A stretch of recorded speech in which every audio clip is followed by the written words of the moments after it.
This video will show us further details on the features of GAM authentication and authorization. In addition, we'll see a demo where we'll be using the web backend that this tool provides us with. Authentication is the process to verify that a user is actually who she or he claims to be, done with the validation of credentials. In the case of GAM, credentials imply user and password. We have different types of authentications for implementing, and it's also possible to enable different types simultaneously. The types available are local. In this case, the user credentials will be stored in the GAM database in the user table. Due to security reasons, passwords are never stored. Instead, a hash obtained in the application of an SHA-512 algorithm to the password entered by the user will be stored. Then, every time that credentials are validated, that hash is calculated for the password entered by the user, and is compared against the hash stored in the table. Among other things, this means that we have no way of recovering the user password value, nor manipulate it in any way. This is because the process is non-reversible, so we won't be able to obtain the string that initially generated a hash. Another option is to use an external identity provider supporting OAuth 2.0 or SAML 2.0. We can use several IDPs, or identity providers, such as Google, Facebook, Twitter, and Office 365, among others. In those cases, the GAM base will only store the user ID in the user's tables. This is applied in, for example, assigning a role to a user, where the user credentials will be managed by the IDP. Upon their authentication, the user will be redirected to the IDP, where they will enter his or her credentials. When they're satisfactory, the IDP will return to the site once again. The differences between OAuth and SAML deal with the technology used, and with the flow. However, the options are similar in what concerns credentials, because these are just entered in the IDP, which, following the verification, returns the control to the system that required the validation. In all cases, it's necessary to have the public URLs to achieve the redirections necessary.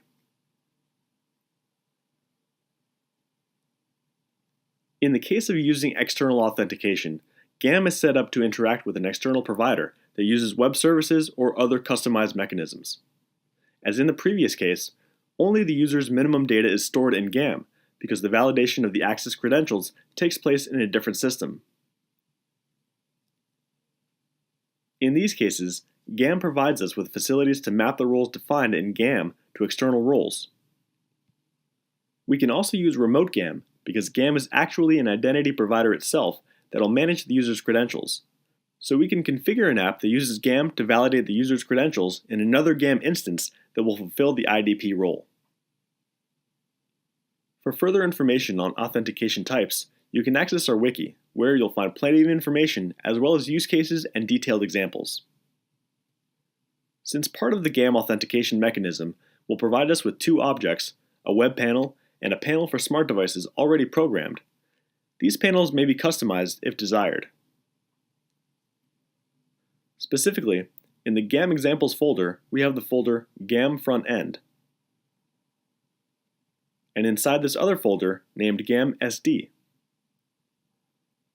Inside them, there are objects that solve the login, the change of password, the registration of new users, and the update of user data.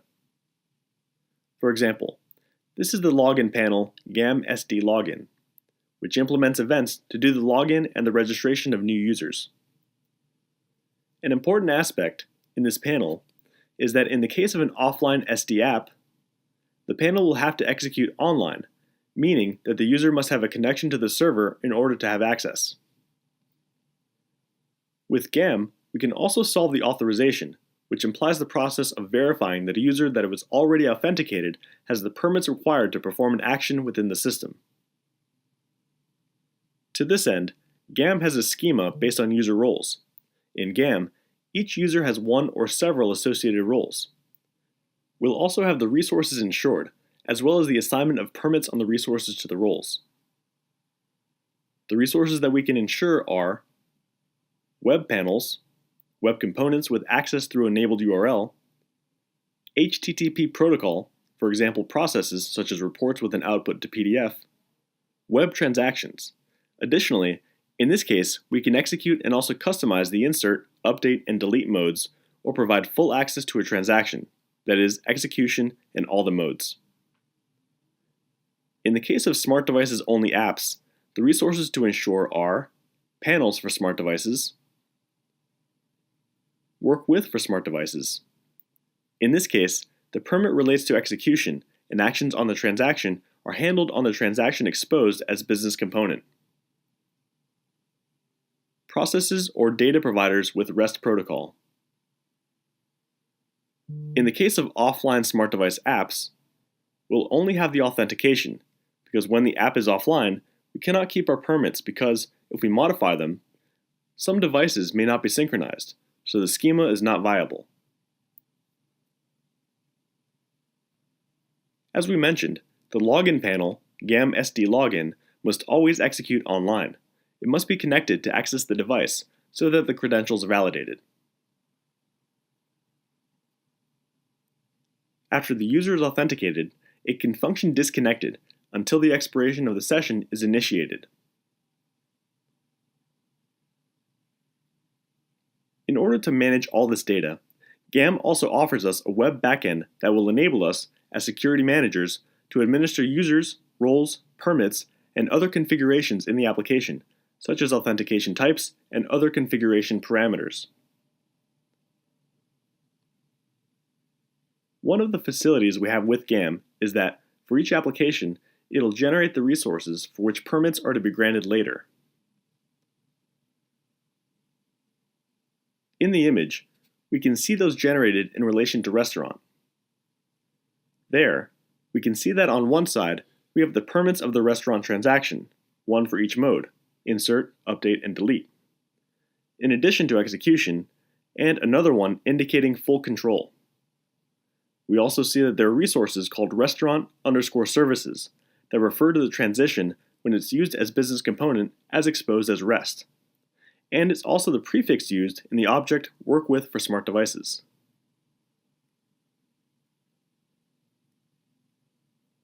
When a role is authorized with full control, we grant, on that transaction, all permits, execution, and each of the modes that will be shown as inherited. We'll see all of this in GeneXus.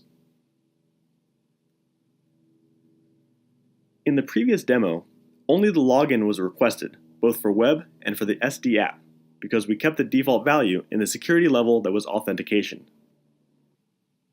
The KB has been prepared already to execute online again, and the security level was set up as authorization. Following changes in this property, we have to perform a rebuild all in the application. So now, our application is ready to authenticate and authorize users. First, we'll access the GAM web backend. The object is GAM home. It'll request the login, and we use the only user we have, admin. Password is admin123. In this case, the navigator recalls the credentials. So the first thing we see is the user administration panel. Here, we can create or edit the user information. And then we have roles. Here, we can define the roles we want. There are two defined roles by default: administrator, with access to all functionalities in the backend, and permits on all the front-end's objects. The other role is unknown. This role is used when we allow users their self-registration in the app. After their self-registration, users become associated with the unknown role. We can change the default role used in this case.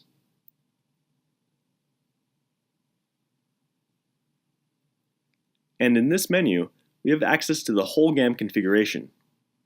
We have the applications. Note that in this case, we have three apps defined: the GAM app with the whole GAM backend, the web app, and the app Event Day SD. In the menu, we also have access to setting up, for example, the administration of the authentication types that we saw.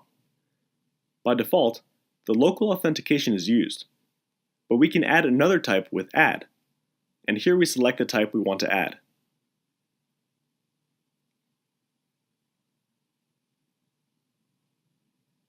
Okay, so for example, we have security policies. Let's take a look at how the default policy was set up. For instance, for smart devices, we can select the expiration time for security tokens. Here, in general, we have the period in days for users to have to change their passwords, as well as the minimum length of passwords, among other things. Many parameters that we may define in advance, and we may also create several policies, such as one for backend users, and a different one for SD users, and so on. This may be handled in a very flexible manner. So what we'll do is create a new user. We go to Users, Add, and we type training as username. For the email, we type training@genexus.com.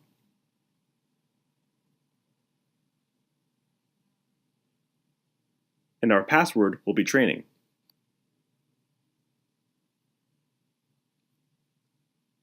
We'll reconfirm the password with training as the first name and GeneXus as last name. We'll keep everything else by default and assign a policy, the only one that we have, and we then confirm.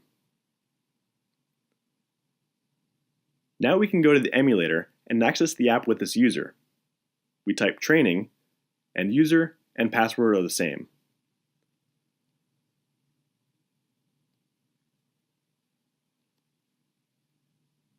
Once there, we're allowed access to the menu.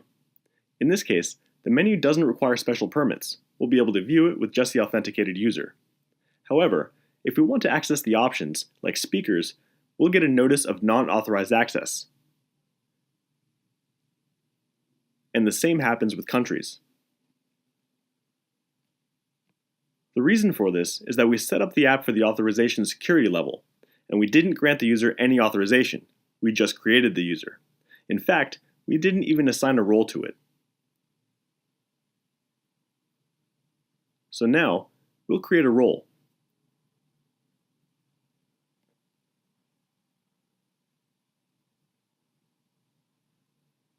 For this role, we'll use the name SD. For the description, SD user. We can also associate a security policy to the role, and we confirm. So now, we have to access the role and grant permits to it in relation to some resources. We select the Event Day app, and we press Add. There, we get a list with all the resources for which we can grant permits, and we can select several.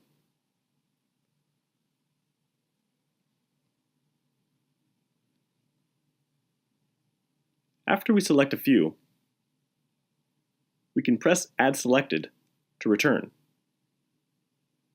We'll add one for accessing countries. So we search for country, then we select country_services_full control, and we save. Now we'll associate the SD role to the user we created.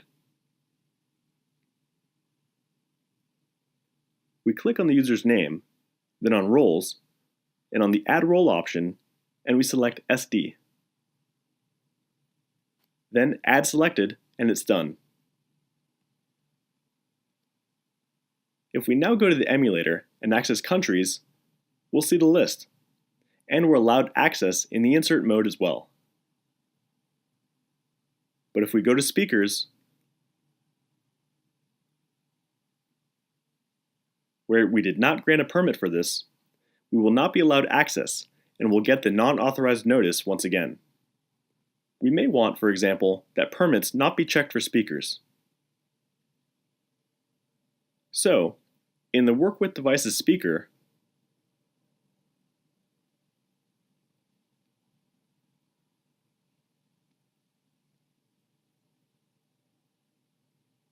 we can use the Only Authentication option. Or, we could also select None. Now we'll run the application so that this change is included.